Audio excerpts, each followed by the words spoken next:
Welcome everyone, it's Dave and I've got with me my good friend Keith. Hello.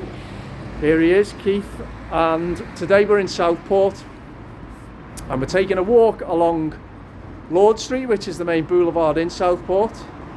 So I'm just going to introduce Keith because he's going to tell us about his experiences living in Southport, a little bit about the history of Southport and its changing fortunes. So Keith was originally, you're from Yorkshire originally, aren't you, Keith? Keith? I was Whereabouts? born in Yorkshire, just outside of Hawes. Okay. I've lived all over the country, but I spent most of my time in Southport, about 44 years, I think it was. I have a great love for the town. Okay. That's you, Dave. So when and why did you move to Southport? I suppose is a good starting point. I don't know, just work really. Used to work at Ashworth Hospital. I didn't really want to be too close to work, so ended up in Southport. And what was it? Did you immediately feel at home in Southport? Yes, definitely, with the beach and all the walks. I've always had a load of dogs, you know. Fantastic place if you have a dog. We have such an extensive beach. Loads of wide open spaces. Plenty of places to walk your dog.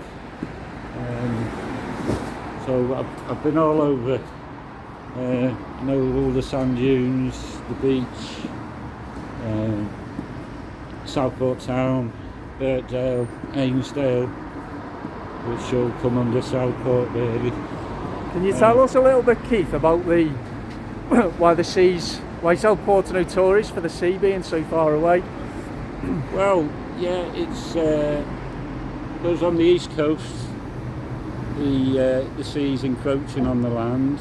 It's the opposite around this area. The sea is going further out, but the tide does come in twice a day, and we do have sort of very high spring tides that come right up sort of this time of year really. I've seen it come right over the coast road. Because the pier, which we're not going to show today, but the pier Southport Pier is the second longest in the country, isn't it?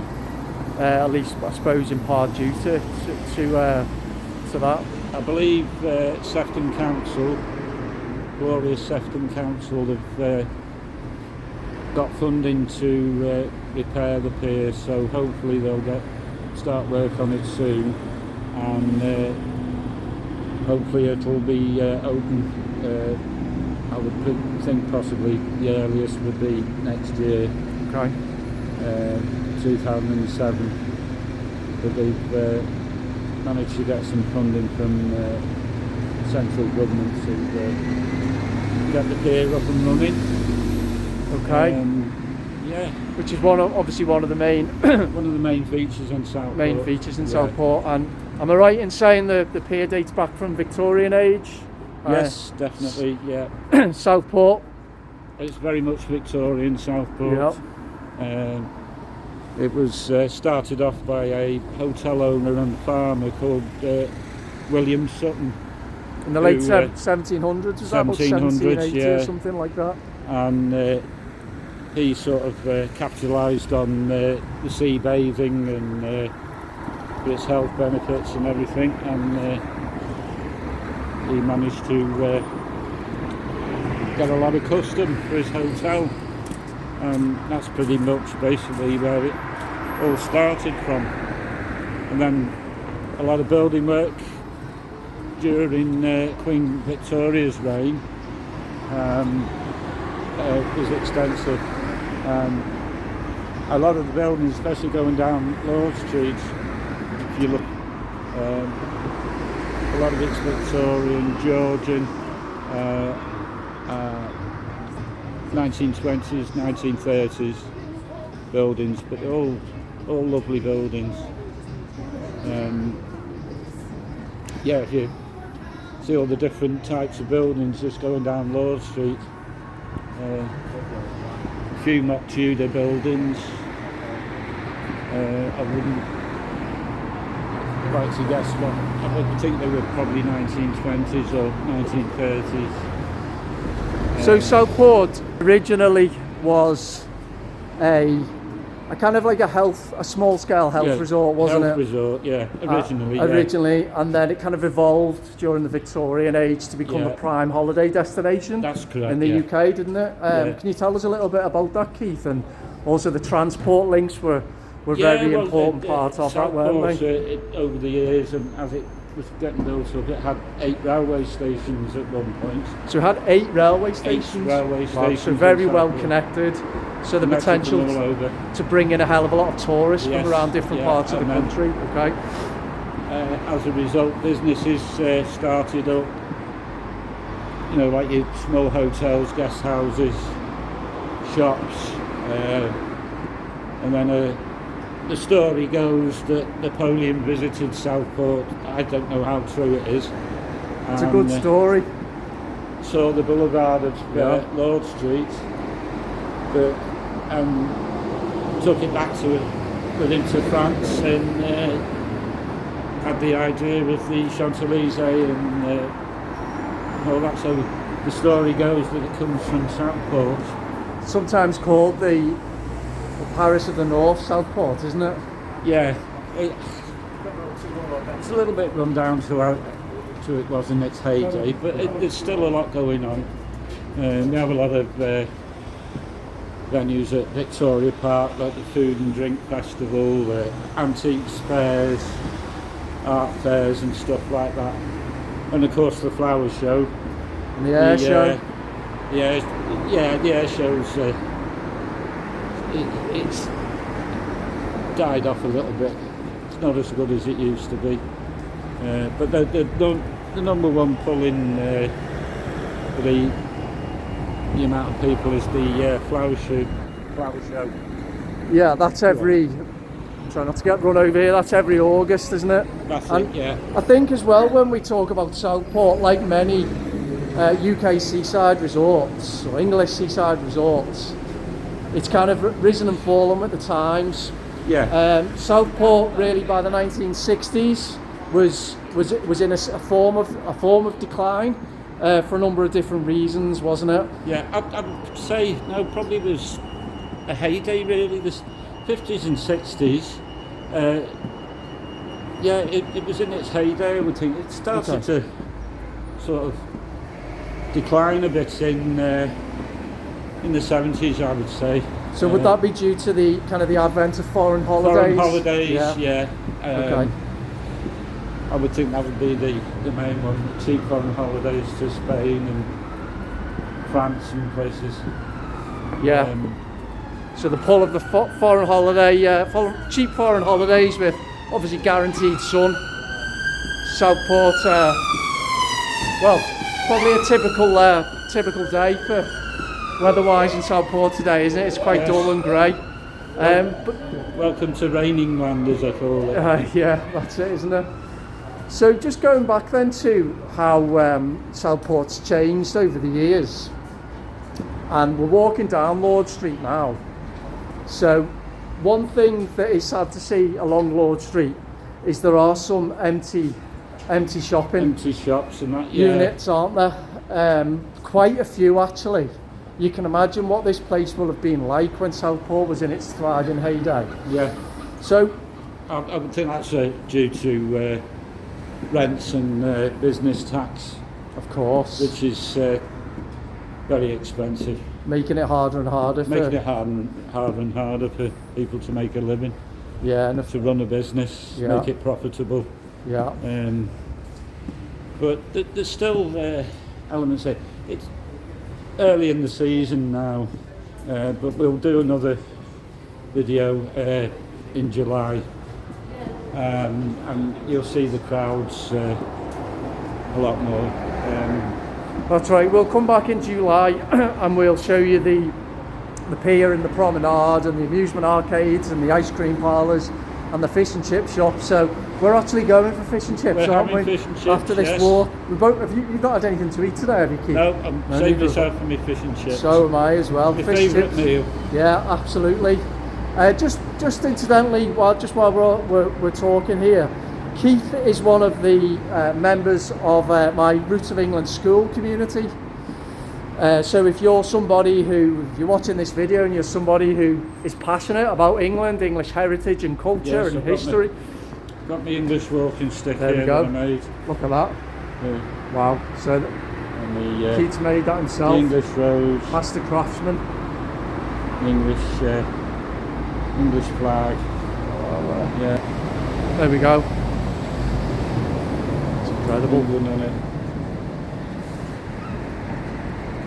That is absolutely amazing, that, Keith.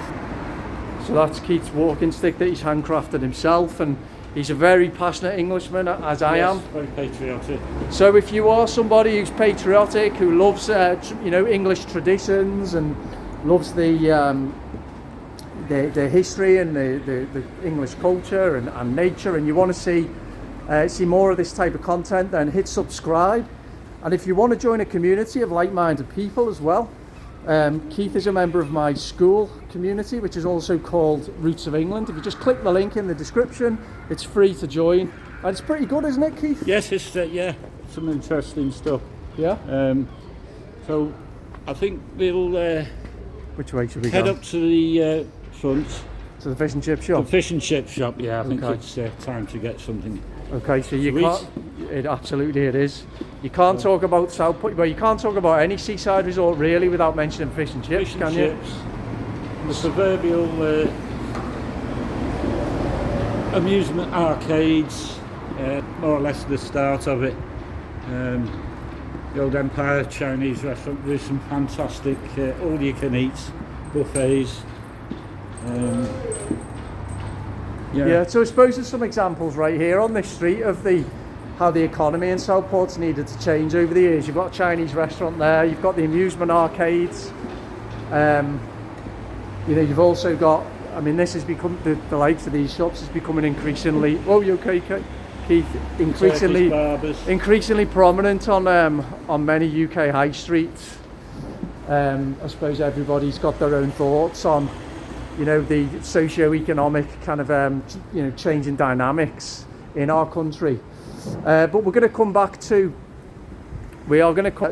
Southport in the summer when there will be more people about, and we'll film down by the pier, down by the promenade as well, and we can talk a little bit more. Yeah, there's a lot more sort of entertainment going on, traditional English seaside entertainment. Singers, and you can have a pint if you drink and listen to some traditional old someone songs. crooning down by the lake.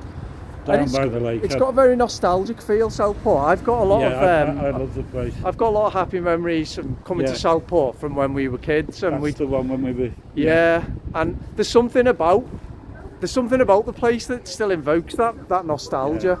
It's got that kind of like timeless feel to it. I know that it to some degree Southport's fallen on hard times to a degree, and it's struggling to a degree, but you can see evidence all round, can't you, of its history. It's the same as everywhere in this country at the moment. Due to the economic circumstances. That's right. You go to every town, it's not what it used to be. We have an interesting one here, this building on the right. They've got very run down. It used to be Leo's Bar. Okay. But it's a real 1920s Art Deco. Art Deco. Either 1920s or 30s. But they've got the scaffold. That's nice to see that, and they're hopefully to its former, as it was, in its former glory. So it's good to see the building work, isn't it? The building work. Restoring it. Yeah. So this is receiving some National Lottery funding. This project, we can see here. So they're looking to restore the original Art Deco features Beautiful which is building. good to see. Yeah. So in a couple of years from now, that'll be restored in all of its glory, maybe before. Yeah. Okay, so for our fish and chips, Well, Keith. we're just here. Oh, we're here, okay, sand Yeah, grounder, if, brilliant. You look at this typical Victorian sandstone. Used to be like that, and sauna and everything. Seawater bathing. And this is where we're going to get our lunch. Okay, so we'll finish. Traditional fish and chips. And there is, we're talking about the Victorian influence in Southport, and The woman herself. there she is, Queen Victoria, standing proud, guarding over Southport. And we're going to go here for our lunch, to the sand grounder. And the traditional fish and chips. And I've never actually been here before, Very Keith, good. so I'm looking forward to it. Thanks very much. I'll just go on this side again.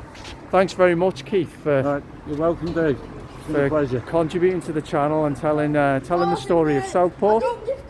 And we will be back very, very soon with another video. Right, Bye bye bye everyone. Bye. Bye.